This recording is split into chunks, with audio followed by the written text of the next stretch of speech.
Hello and welcome back to Let's Play Pathfinder Kingmaker Enhanced Edition with me, BringItDon. There is one change off camera. I currently have the Arcane Enforcer equipped because a commenter was kind enough to remind me that Keen does not stack with my feats. So as you see here, I have a 15 to 20 critical. This is a 17 to 20. It doesn't, I mean, it wouldn't stack anyway because I have less. Actually, it bumps it back up to a 17. It even says here in the feat that it doesn't, or not in the feat, in the description, this benefit doesn't stack with any other effects that expand the threat range of a weapon. So that was, I forgot that I had those feats. I wasn't paying attention to my critical over here. So thanks, commenter, for reminding me. So I don't look like a doofus for as long. Plus I had planned on using the Arcane Enforcer until I get the final, because this is the best dueling sword, I think, until the next unique one. Which luckily you don't have to wait for an artisan. I know where to get it. I can actually get it at any time, but I'm trying not to cheese. I'm going to try and do it the right way this playthrough, but we'll see. Anyway, let's talk to Maegar, or Maegar. Your Grace, gods be praised. You're our savior. You rescued us. And not just me, but my people as well. Whatever can I do to show you my gratitude? Maegar pauses for a moment, as if lost in thought, then grunts. Too bad Cephal didn't live to see this moment. And Gunderson. He wasn't a bad sort, just impulsive. Maegar nods. We'll mourn them. Mourn all who'd lost their lives because of Vorticai. And then... +9 community, 13 loyalty, 5 military, 7 economy, 7 relations, 3 divine, 1 arcane, 4 stability, and 1 culture. Maegar turns to you at attention. Your Grace, by the debt of blood, Varnhold and I now serve you. The cowards from the north didn't lift a finger to help me when I was in need, so I offer my sword to the one who will. He bows his head. I'll head to your castle and wait for you there. A deputy will rule in Varnhold. I'll appoint someone trustworthy. Don't worry about that. Alright, there we go. We have, we just inherited... I'm gonna grab a few rations.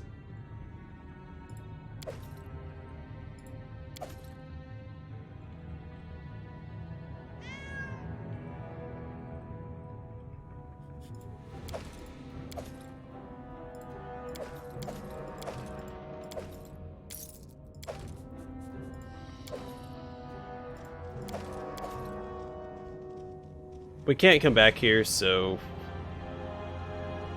a lot of this stuff is going to be left here forever, which is fine. Honestly, don't need it.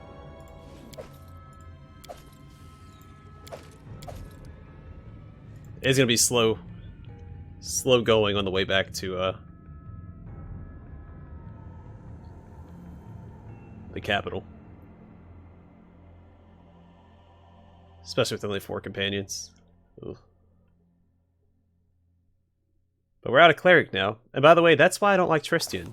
The ancient evil was defeated. The dead tyrant Vorticai wouldn't be threatening us or anyone else any longer. Alas, our friend revealed himself to be an enemy. How could you, Tristian? We trusted you. So yeah, screw Tristian. Alright, so we now own Varnhold, so we can just scoot up here. If we owned Silver Step, then we could just go here and deal with that, but I didn't claim it before we started here. So first step is to get out of the mountains. But yeah, he's this little goody two-shoes for most of the game, and then he betrays everybody.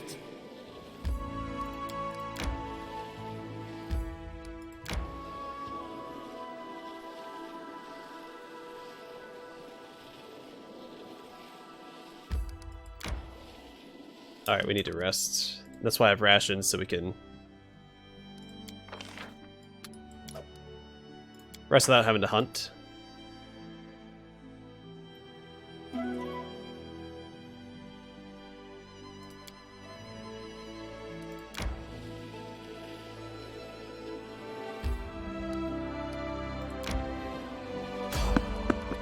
Alright, random encounter, not ideal.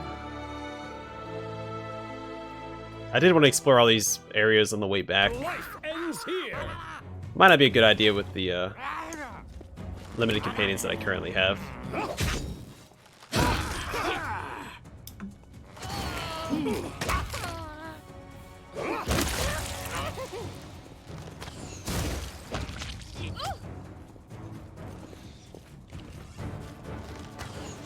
Then again, I guess I could just have them come to me from the capital.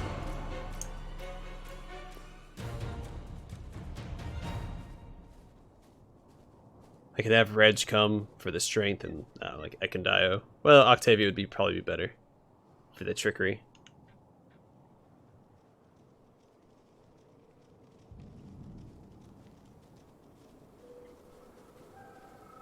So I want to run across anything that's locked or any traps and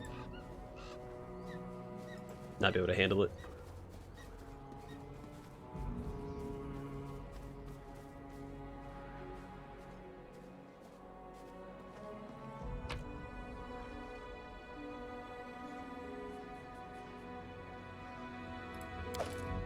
We're already heavy, may as well grab the bows.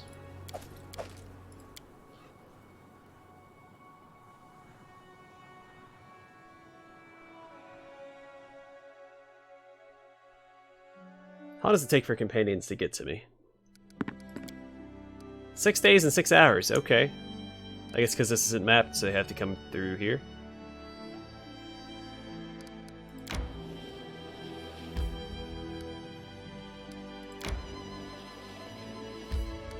Alright, I just want to jump into Varnhold real quick to deal with... Come on. Perfect. Deal with some Kingdom stuff. Alright, economy and culture, +6, +3 to economy. So we move through mountains faster. Thank goodness. Alright, General wants to talk. Regent wants to talk. Troubles in the Barony. Visitor waits in the castle. Brevon envoy awaits. Nanak has something in mind.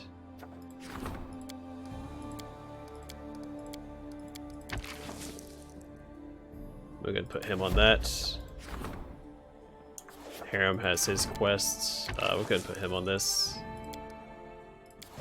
Why not? Oh yeah, we need a counselor, and we have Tsana to replace Tristian since he betrayed us. Alright, so we really need to head back to the capital. That is going to be my priority, actually.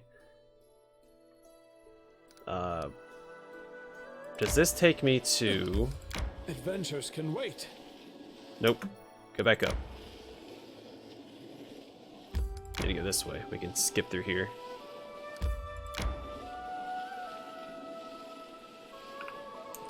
Gosh darn it. Can anybody hunt? +7, +6.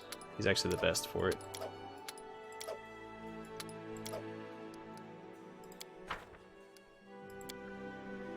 Share, share the warmth of the fire. Share, share the song of your soul. Those are the treasures you can trust, but hide them away and turn to dust.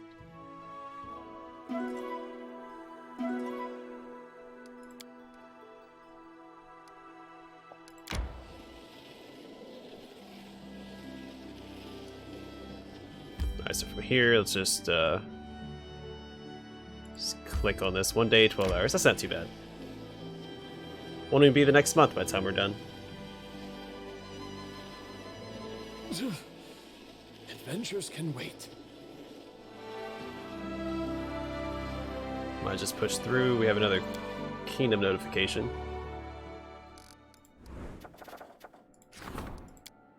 Blank spots. So he's not good for this. I will go ahead and put the storyteller on it. Because I think we're going to need some opportunities right now, because I have a bad feeling about the... See, I already have another notification. There's a scandal in the capital. The guard captain brought the instigators to the castle. Alright, we need to hurry up and get to the Darn.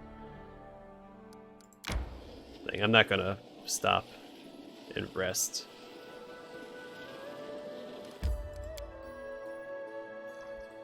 Alright, I'm gonna go to the main square, gonna sell some stuff. If it lets me move, if not, I'll just rest. Which you can't, I don't think you can be encumbered in the capital anyway.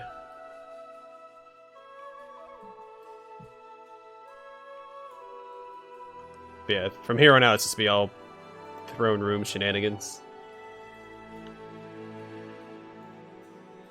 And before I do any more main quests, I'm going to take care of my companion quests, both the Knock Knocks and Harems. I really like Harem's companion quest. Him and Valerie, I think, have the two best companion quests.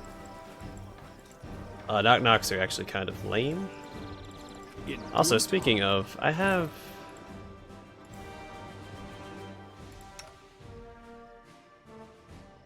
Who did I put the +4 on? Was it her?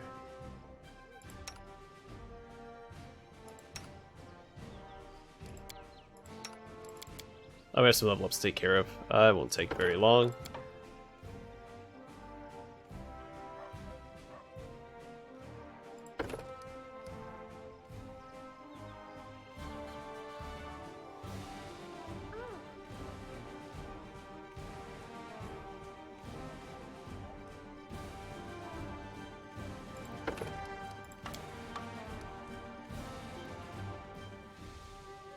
Black intelligence is better. Oh.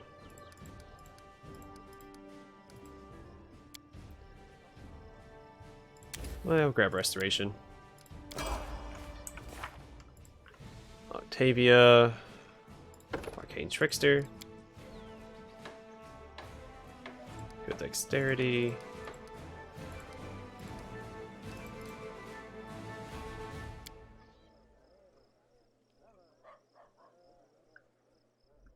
Yeah, we'll grab Stone to Flesh and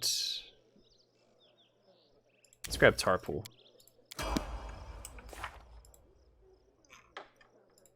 Red's Dragon Disciple. Strength +9. Look at that guy.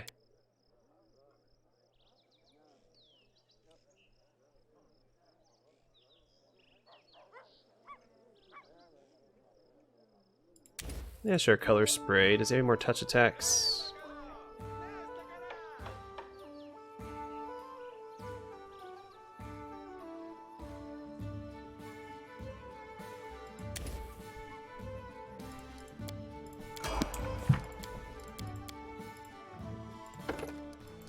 Alright, Knock Knock. Dexterity. It's the only thing he needs is Dexterity.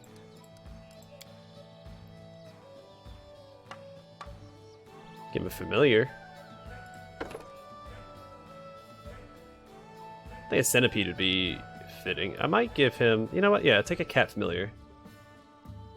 Though... These would be better. Let's give him that. Double Debilitation. Then Ranger... What do you have? What is this? Camouflage. I will focus on Dexterity.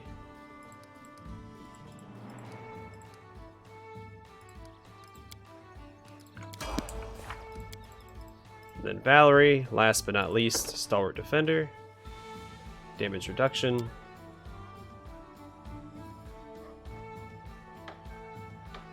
Focus on Constitution, because again, that's the most beneficial to the Stalwart Defender.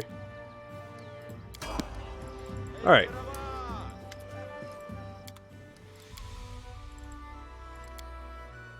Yeah, while I was over there, I should have... Oh well. You know what? It's fine. Is there anything that I wanted to hold on to for...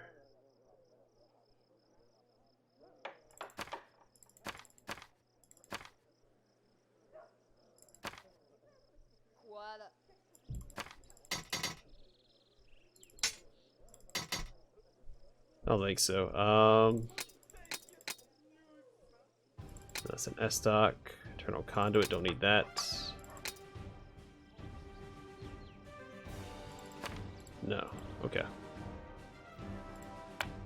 Oh, nope. Give me that back. Someone needs that, I'm sure.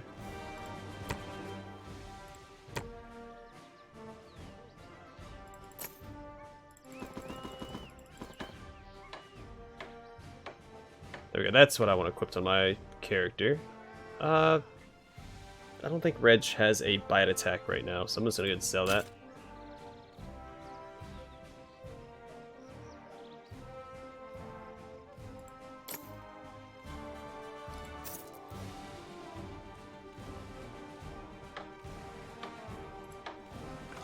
Does anyone not have...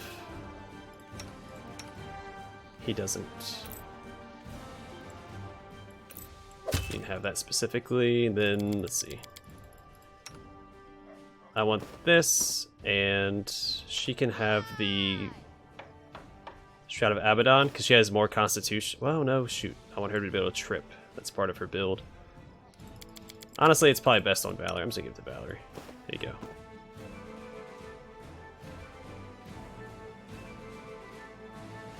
And who needs the strength the most? He has +2, so here you go. 32 strength. Yeah, no biggie.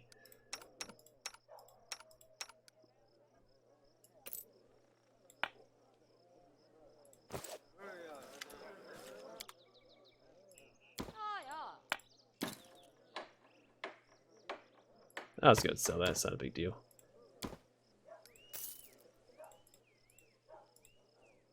Alright, I feel pretty good about all that. Let's go deal with the stuff in the throne room. Quick save beforehand. God, there's so much stuff we're gonna have to do. So much reading ahead.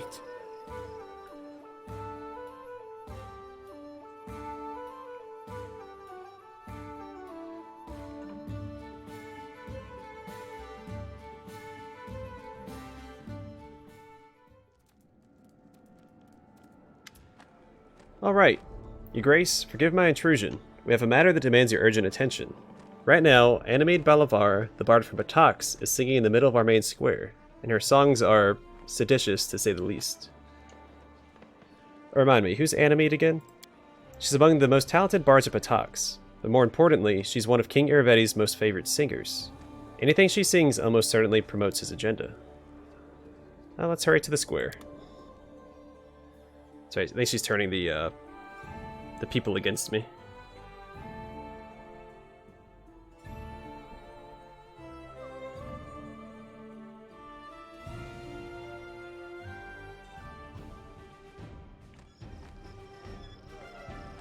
Through trickery, though trickery fills our stories and lines, what lies between them is not always a lie.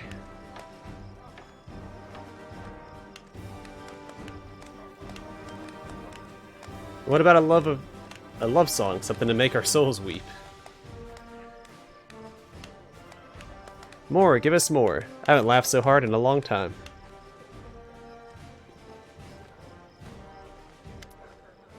Animated Balavar, the charming bard for Batax, stands before you with a lute in her hands, surrounded by a crowd of the capital's citizens. In a moment she notices you, and blows you a kiss. I'm so happy to see you again, Lady Balavar. The feeling is mutual, Your Grace. Our last meeting was so unforgettable. Animate smiles with the corner of her lips. I'm happy to visit your lands once again, and bring the gift of art to your people. Maestra Belavara, I'm so happy to see you here, but why are your songs so cruel? Our charming Animede might wish to tell the Baron what kind of so-called art she's chosen to entertain his subjects with. In her first song, she praised King Iravetti, and the second song was about a certain lady from Restov who fostered a street pup, dressed it in lace and velvet, and trained it to mimic the manners of court. I find these allusions inappropriate and offensive. Lady Belavara, you should be more respectful in your statements. My dear Baron, I'm just a humble bard, and my songs are just an innocent way to make people smile and lighten their moods. Though if someone feels offended by my show, that someone can always demand satisfaction from me at the Rushlight Tournament in Batax. It's an honest competition, words against words, talent against talent. That's the place where one may demonstrate his or her prowess. What is this Rushlight Tournament? How could you not know? This is one of the greatest Bataxian traditions. Once every few years, the king announces the date of the tournament.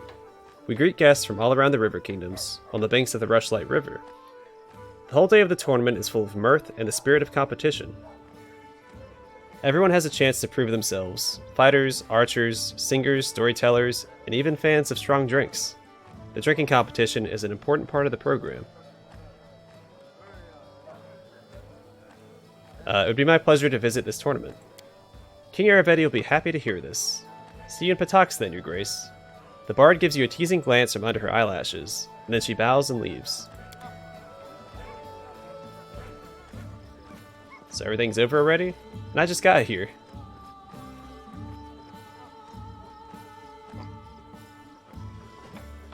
Come back again, sweet Nightingale. I'd be happy to listen to you every day. And she didn't do a single love ballad. Darn. Sorry if I'm reading a little quickly. I'm a little distracted. Oh yeah, we need to go to the tavern. I need to talk to the brother. The Hanvanki brother.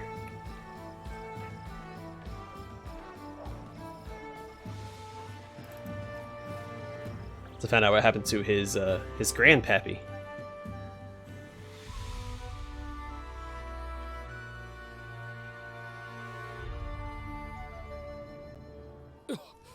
Adventures can wait.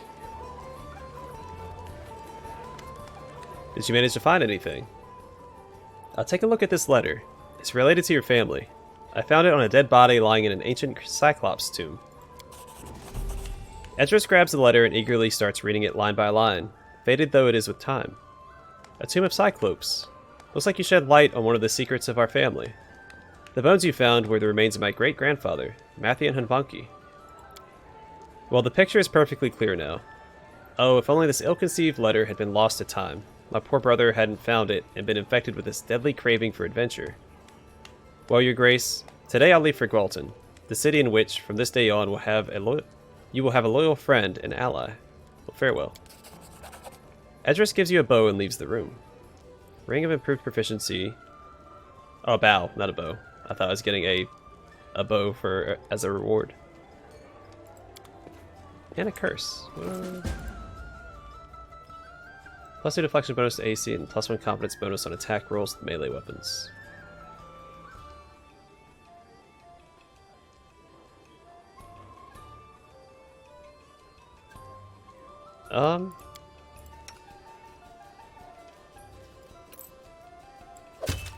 Sure. Alright. To the throne room.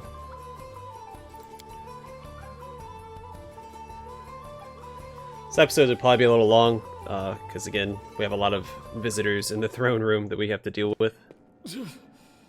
Adventures can wait.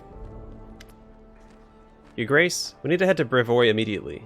Swordlord Jamandi requires your help in fighting off a sudden attack on Rossland. A treacherous invasion of barbarians has caught the Swordlords off guard. It is presently only skirmishes, but very soon there will be a major battle on the Glenabon uplands. Restov is calling for help.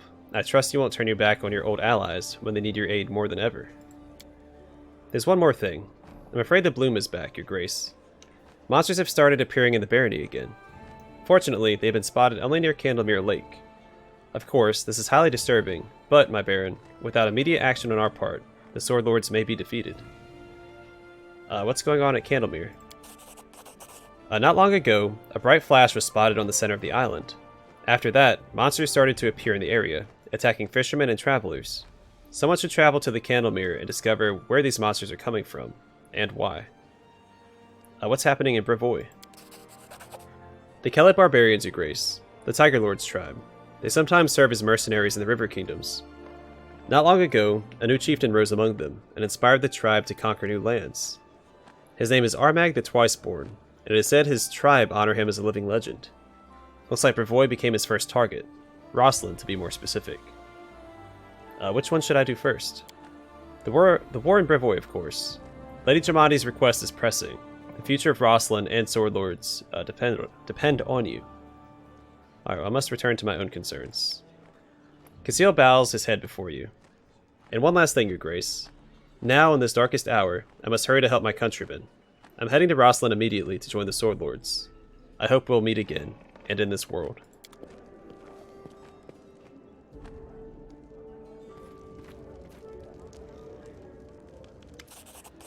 Your Grace, I came to say farewell. Alas, I must return to my homeland. I have responsibilities as family head. Thank you for everything you've done for me. Take care of yourself. +1 to relations.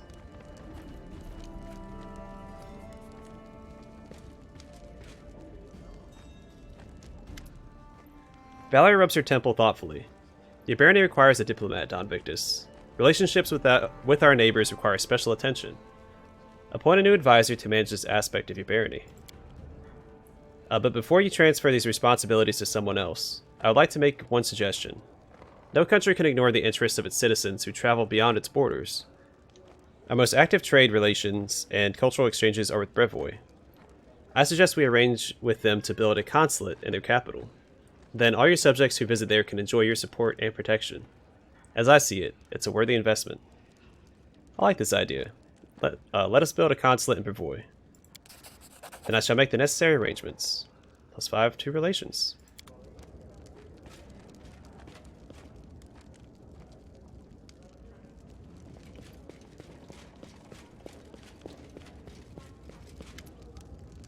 Harem appears in the doorway, loudly shouting down the corridor and trying to block a visitor's way.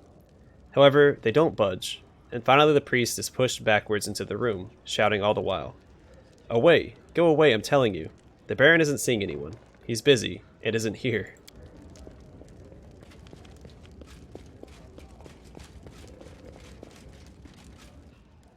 Forgive me, respected harem, but I must speak to the Baron.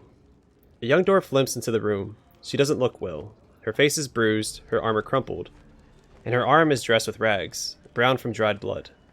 Nevertheless, she begins with a ceremonious bow. Your Grace, my name is Rudrin of the Skeggy clan, and I've come to beg your help. My kin are in grave. Harem interrupts her with indignation. How do you know my name?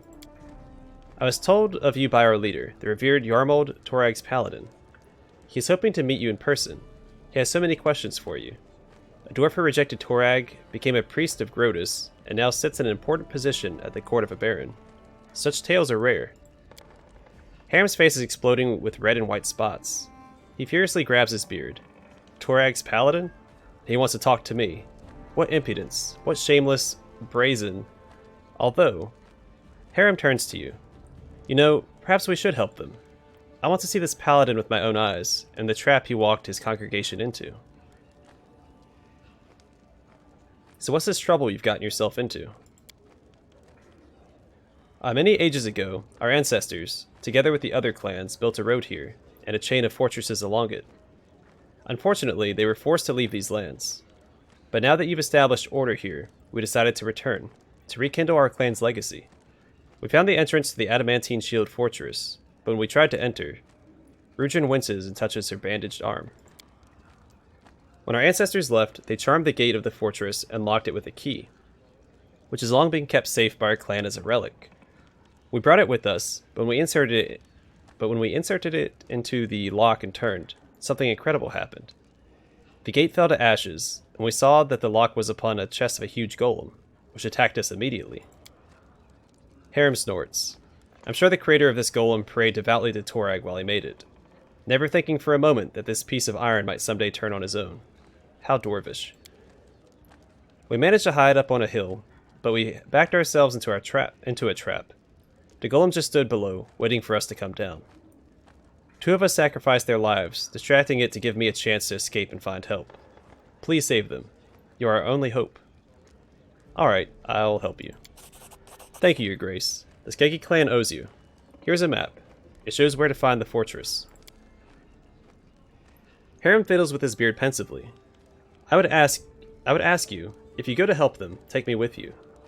I know it's folly to gloat, but I would see with my own eyes our proud guests from the 5 Kings Mountains caught in such a mess, and then send them home with my own tongue.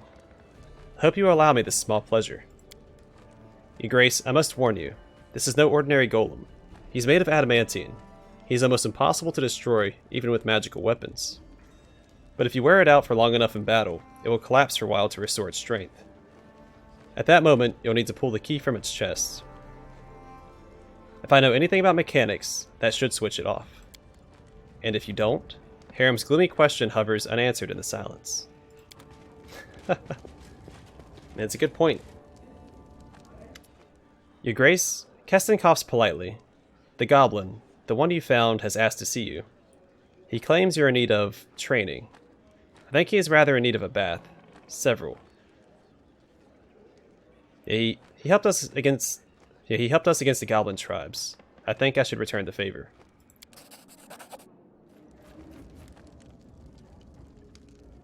Knock strides in as best as his short legs can manage. Then his gait slows, then stops as he takes in the throne room. His eyes and ears swivel independently, as if trying to take every direction in at once.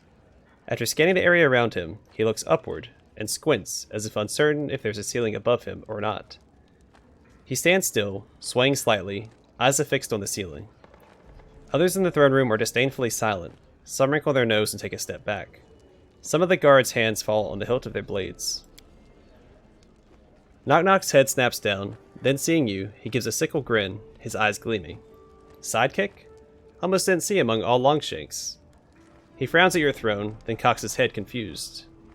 Why in my chair? There's a light chuckle from someone in the room, quickly silenced. Took a while to find way here. Knock glances around. But now here to take rightful place. Be a hero, and show you how to be a hero. He nods sharply and hooks his fingers in his belt. I can help like before, side by side. Big hero. He points to himself, and not big hero. He pauses. You need it. How can you help? Keston frowns. Actually, Your Grace, if you're considering accepting assistance from this... Knock. Knock raps the ground with his heel twice for emphasis, then winces. Keston's frown deepens. If this Knock truly wishes to be of help, and is one goblins might listen to, there have been sightings of goblins near Oleg's, possibly dispossessed by our recent encounter. Massacre, Knock corrects brightly. Shot them all up except for those who ran fast. New tribe probably have very long legs, very hard to catch. His eyes alight and he grins. But not for me. I can round them up. But, he frowns again. But unless they were still being chased, it's not like them to keep moving. Tires one out. They better stay in the capital like Knock. Even if... He wrinkles his nose. It smell bad here. Ah, yes. Oleg has sent word of these goblins via courier, but he has been reluctant to leave in case they raid the post in his absence. Apparently they've been quite diligent in trying to raid his storeroom. If your goblin ally could deal with them.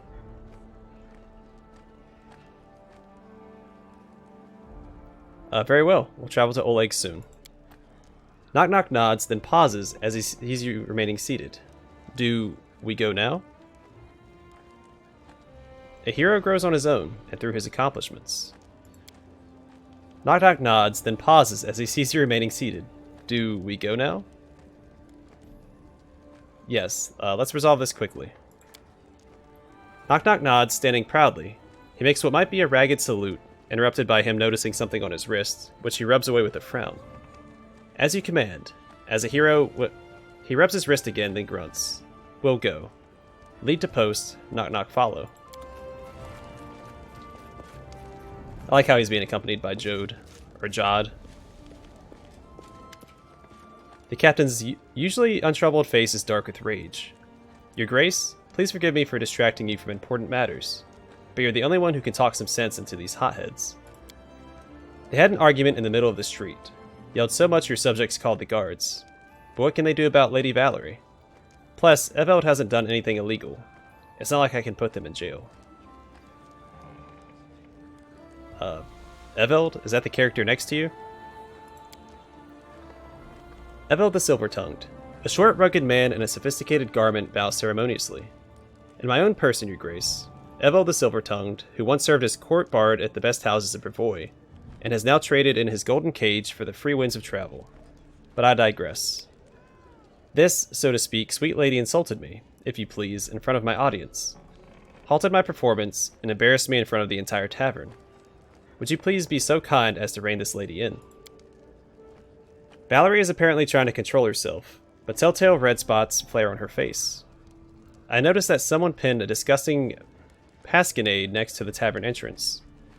Something about a bright bird who lost its feathers. That's abominable insolence. Yes, I won't deny I'm guilty. I lost my temper, but who wouldn't have? Evold gasps with indignation. Is that so? When I smothered this lady with exquisite compliments, I received only insults and jokes in return. When I came to her with gifts, begging her to become the muse for my greatest work, I was ridiculed and sent away like a snotty boy. And now, the moment I start to pursue my art away from this good lady, she seeks me out and says I'm guilty of spiteful slander. What shall I do? I'm but a slave to my inspiration, which is sent to me from above. Evold smooths down his hair and adds, while we're on the subject of my poetry, it's really not that bad. Evold, did you really write a pasquinade about Valerie? Evold clasps his hands to his chest ostentatiously. Forgive me. Who would I be if I stooped to such low attacks? I won't deny that the cautionary tale of this lady could inspire me. How can he listen to this featherbrain? Of course, in the face of justice, he's ready to disown his own parents. And if I'm allowed to continue, let me say that what this pasquinade was devoted to. The sad position of the arts in these lands. Forgive my frankness. Anyway, the good lady is unlikely to understand what allegory and poetic hyperbole are. The captain shakes his head sadly. Don't even try, your grace. I'm afraid even Abadar couldn't get to the bottom of this ball of accusations. I don't care, I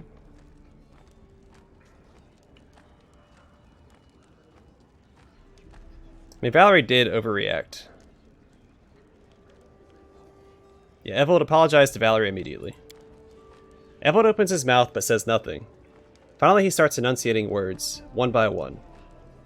My only transgression is loyally serving my patroness, the beautiful Shaylin who sends me inspiration, and never hiding from this world in a single word that's born in my heart.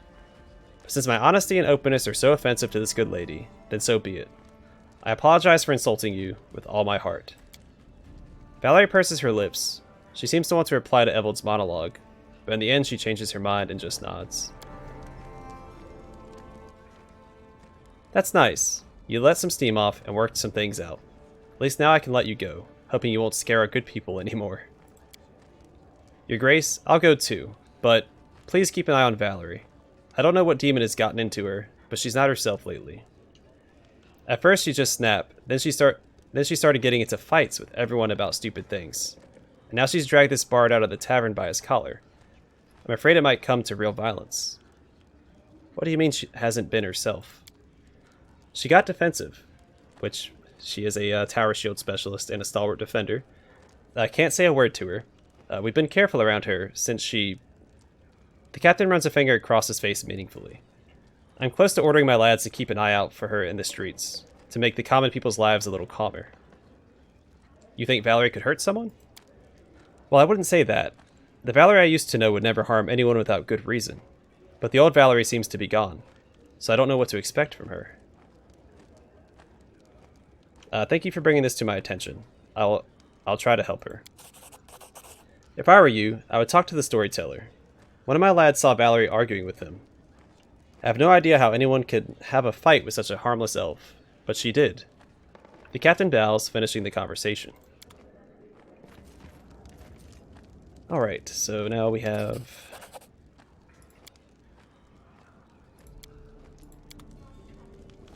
Alright, Bakken's giving me some stuff.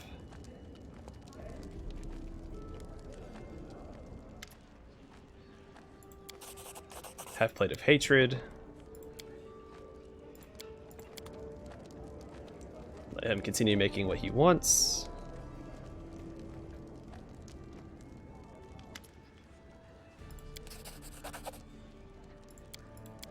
Alright.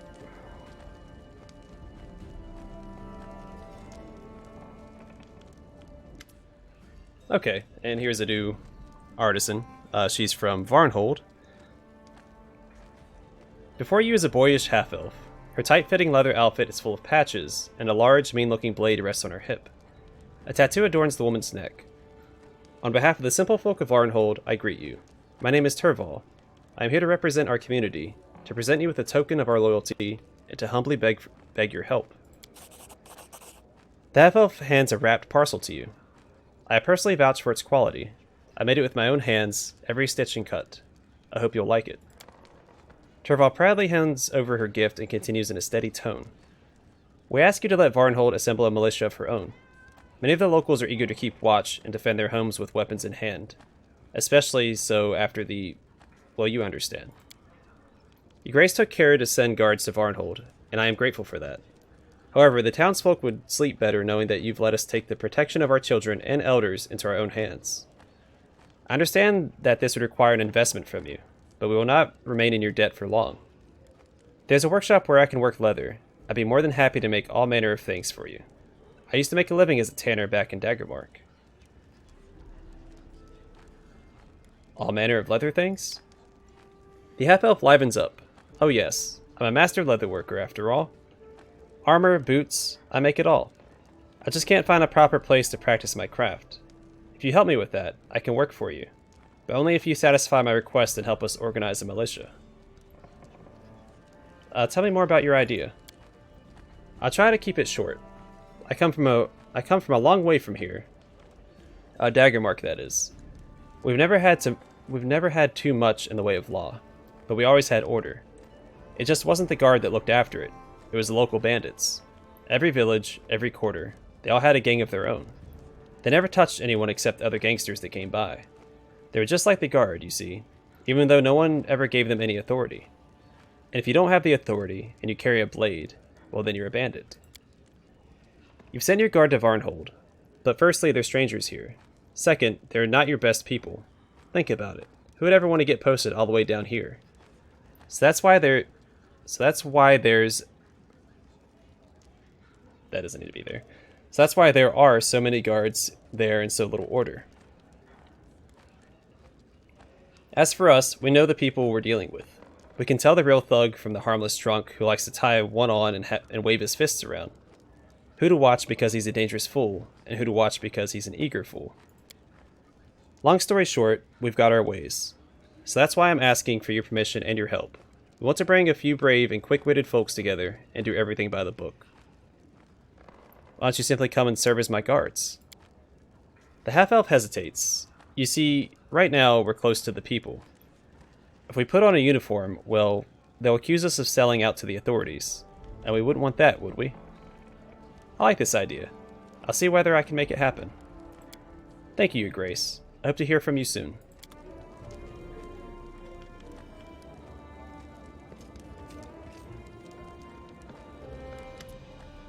Alright. I wanted to ask you something about my tribe. Forget it. It doesn't matter anymore. They're gone now, so hell with them. We have enough to do without those scums, right? Mary tries to force a grin, but fails. You can see that she's upset, but not inclined to talk about it. Why would you even come in and... Meanwhile, barbarian hordes had been gathering near Brevoy's borders. We had a difficult choice to make. Was it more important to chase a traitor, or to fulfill our duty as allies? Alright, so I think I need to talk to Mary.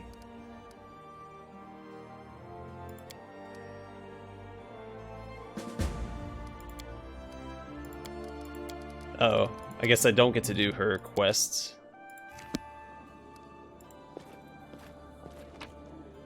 Alright, well, I'm gonna call it here, because it's been a little too long. The next episode, we will go and we'll deal with the quests we can inside the capital. Let's see what's in here real quick. Relations and culture. Relations. Community.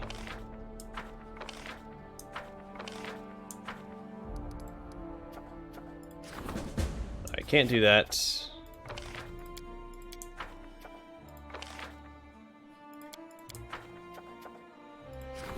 Still have a treasures endeavor. Ugh, it's annoying. Can't do that one yet. Advisors. We'll put him on this real quick. And for Grand Diplomat, you can't have two positions. That'll have to be Lindsay, I guess.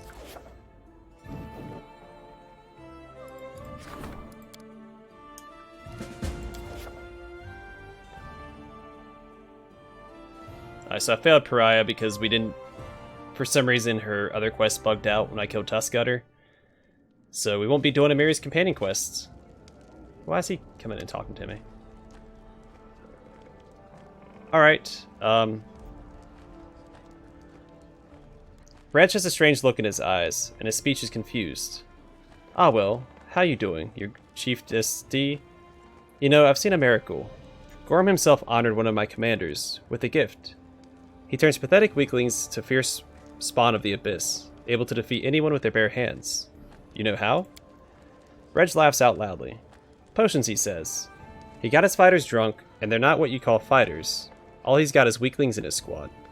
But they all went like they were battle crazy, fighting anyone who steps in their way. Pure gold. That's what this potion is. Reg's mania suddenly fades. He speaks quietly. I've been thinking. Let's make all our fighters take these potions. Then you'll have an army of real cutthroats. They won't care about death, pain, fear, or really have any feelings at all. They'll kill without hesitation, burn villages to the ground without a second thought. What do you say?